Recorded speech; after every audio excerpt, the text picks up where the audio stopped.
राधे राधे।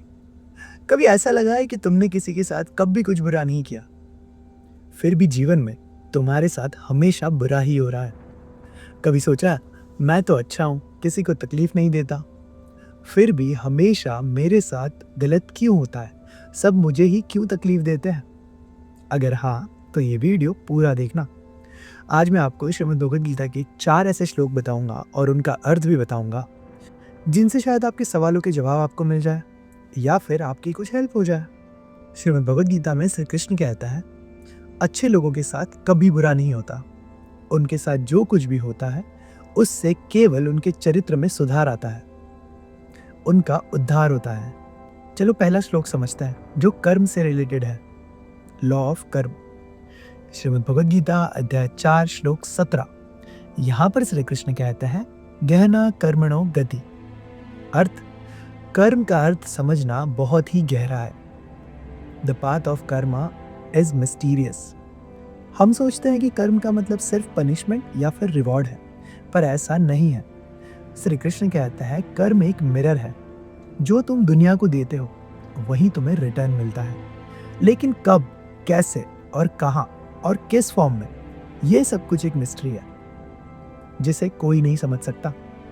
ये कभी तुम्हें दर्द के रूप में मिलेगा, तो कभी ग्रोथ या कभी सुख के रूप में। जैसे एक लोहार तलवार को गर्म करता है और फिर हथौड़े से मार मार कर उसे शेप देता है एंड फिर पत्थर पर घिस कर उसकी धार को तेज बनाता है, वैसे ही ठाकुर जी भी हमें जीवन में पहले तकलीफें देते हैं, फिर जीवन की उन तकलीफों के बीच में हमें घिसते हैं और गढ़ते हैं, ना कि हमें तोड़ते हैं। चलो अब इसे एक छोटी सी कहानी से समझते हैं, द इल्यूजन ऑफ अनफेयरनेस। एक बार एक साधु के पास एक व्यक्ति आया और बोला कि गुरुजी, मैंने कभी किसी को झूठ नहीं बोला, ना कभी किसी के साथ कुछ गलत किया, फिर भी मुझे मेरे जीवन में इतना दुख क्यों मिला है, इतनी तकलीफें क्यों मिल रही है, यहाँ पर मेरी गलती क्या है? साधु मुस्कुराए और बोले, बेटा, जब तुम्हारा कर्म साफ हो जाता है, जब तुम शुद्ध हो जाते हो, तब भगवान तुम्हारी परीक्षा लेते हैं, तुम्हें टेस्ट करते हैं डिफरेंट सिचुएशंस में, ना कि वो तुम्हें सज़ा देते हैं। यहाँ पर समझने वाली बात यह है कि दुख आने का मतलब ये नहीं है कि तुम गलत हो या तुमने किसी के साथ गलत किया है। दुख आने का मतलब ये है कि तुम बेहतर जीवन के लिए तैयार हो रहे हो, तुम आगे बढ़ रहे हो। श्रीमद् भगवद गीता अध्याय 12 श्लोक 5 में कृष्ण कहता है, जो व्यक्ति दुखों में भी शांत रहता है वही मुझे सबसे अधिक प्रिय है। यानी कि ठाकुर जी स्वयं कह रहा है कि अगर तुम दुख में खुश हो तो वो तुम्हारे साथ है, तुम उन्हें प्रिय हो। कुरुक्षेत्र में अर्जुन ने भी यही कहा था, वो भी घबरा गया था। अर्जुन ने कहा था कि मैं ये युद्ध नहीं लड़ सकता, ये अधर्म है। उसके लिए उस समय अपने लोगों के विरुद्ध लड़ना, ये उसके जीवन का सबसे बड़ा दुख था। तब श्री कृष्ण ने उसे समझाया, उसे गाइड किया और ठाकुर जी ने उससे कहा, अर्जुन, ये दुख तुम्हें तोड़ नहीं रहा है, बल्कि ये तुम्हें अपना धर्म समझाने आया है, जो तुम्हें निभाना पड़ेगा और आगे बढ़ना पड़ेगा। और इस तरह ठाकुर जी ने अर्जुन के अंदर के योद्धा को जगाया। और यही मेरे साथ और तुम्हारे साथ भी होता है। जब जीवन हमें दुख देता है तो समझो ठाकुर जी हमें प्रिपेयर कर रहे हैं। अगला श्लोक यानी कि भगवद गीता अध्याय 2 श्लोक 70। यहाँ पर कृष्ण ओशन एनालॉजी समझाते हैं, समुद्र की गहराइयों को, समुद्र से सीख देते हैं। वो अर्जुन से कहते हैं, आपर्यमाण मचल प्रतिष्ठा समुद्र माप प्रतिशंति यद्यत। अर्थ, जैसे अनेक नदियाँ समुद्र में जा मिलती है, फिर भी समुद्र अपनी मर्यादा में रहकर शांत रहता है, ना कभी ज़्यादा भरता है और ना ही कभी ज़्यादा खाली होता है।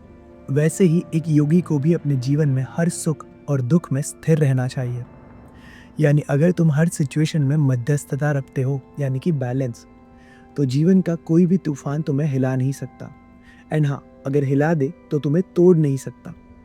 साइंस भी यही कहती है, पेन रिवायर्स योर ब्रेन। दर्द तुम्हारे लिए नए न्यूरल पाथवेज रिक्रिएट करता है तुम्हारे ब्रेन के अंदर। जब तुम हार्ट ब्रेक, लॉस या फेलियर से गुजरते हो, तुम्हारा ब्रेन नए कनेक्शंस बनाता है, नए रास्ते ढूंढता है तुम्हें एक बेटर व्यक्ति बनाने के लिए, जो तुम्हें और भी ज़्यादा एम्पैथेटिक और रेजिलिएंट बनाते हैं।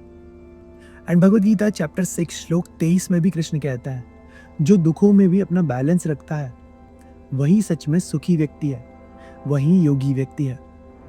चलो इसे भी एक सिंपल कहानी से समझते हैं। एक कुम्हार मिट्टी से बर्तन बनाता है।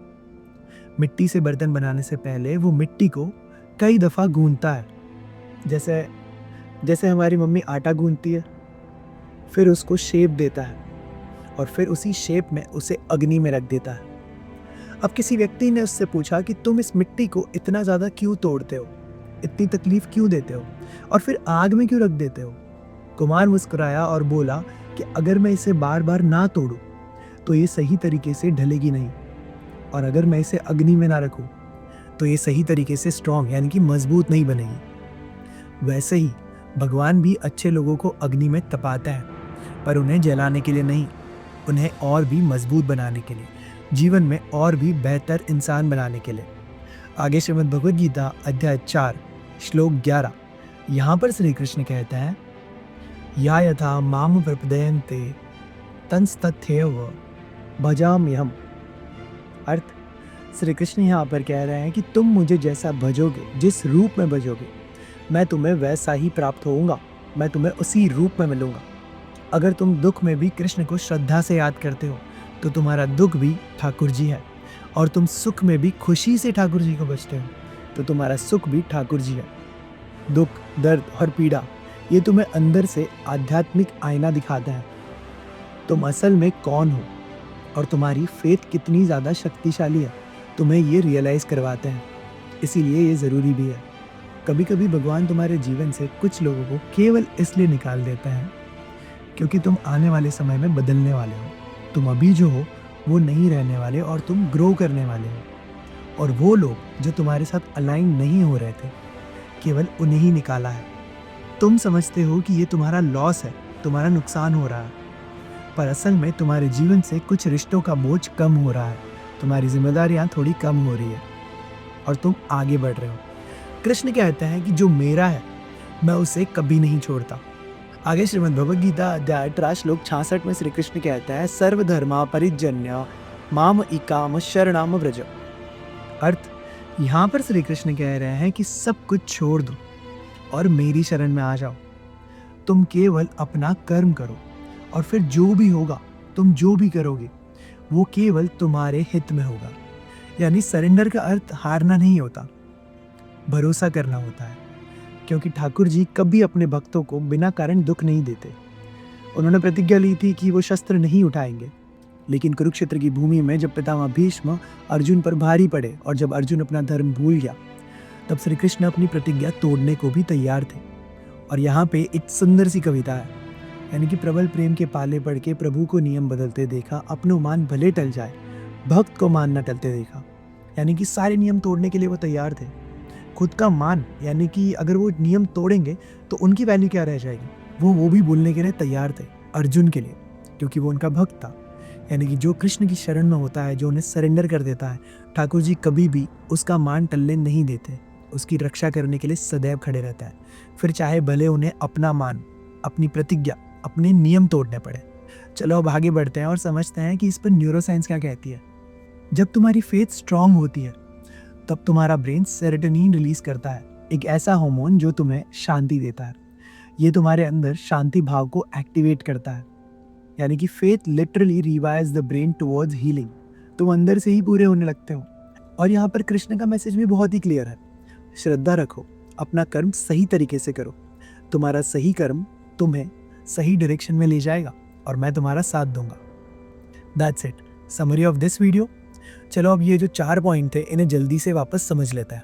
पहला पॉइंट, अगर तुमने कुछ कर्म किया और तुम्हारे साथ बुरा हो रहा है पर तुमने कभी किसी के साथ कुछ बुरा नहीं किया तो ये कोई पनिशमेंट नहीं है, ये केवल प्योरिफिकेशन है, तो तुम्हारा शुद्धिकरण। नंबर 2, दर्द एंड तकलीफ तुम्हें तोड़ते नहीं, गढ़ते हैं यानी बनाते हैं। Number 3, acceptance is the real strength. And last one, number 4, faith is the only path out of fear. तो अगली बार जब तुम पेन में हो, तकलीफ में हो, तो याद रखना ठाकुर जी तुम्हें छोड़ नहीं रहे, तुम्हें तैयार कर रहे हैं आने वाले समय के लिए। जीवन में सब कुछ टेम्परेरी है, दर्द भी, लोग भी, सिचुएशन भी। बस एक चीज परमानेंट है और वो है ठाकुर जी खुद और तुम्हारा ठाकुर जी पर भरोसा। वीडियो पूरा देखने के लिए बहुत बहुत धन्यवाद। अगर ये वीडियो देखने के बाद आपको जीवन में कुछ क्लैरिटी मिली हो, अगर ये वीडियो अच्छा लगा हो तो अपने दोस्तों के साथ ज़रूर शेयर करना एंड कमेंट में लिखना राधे राधे। मिलते हैं भगवद गीता सीरीज के अगले भाग में जीवन से जुड़े किसी और श्लोक, किसी और सवाल और उसके जवाब के साथ। और हाँ, अगर अभी तक चैनल सब्सक्राइब नहीं किया है तो वो भी कर लेना। जय श्री कृष्णा।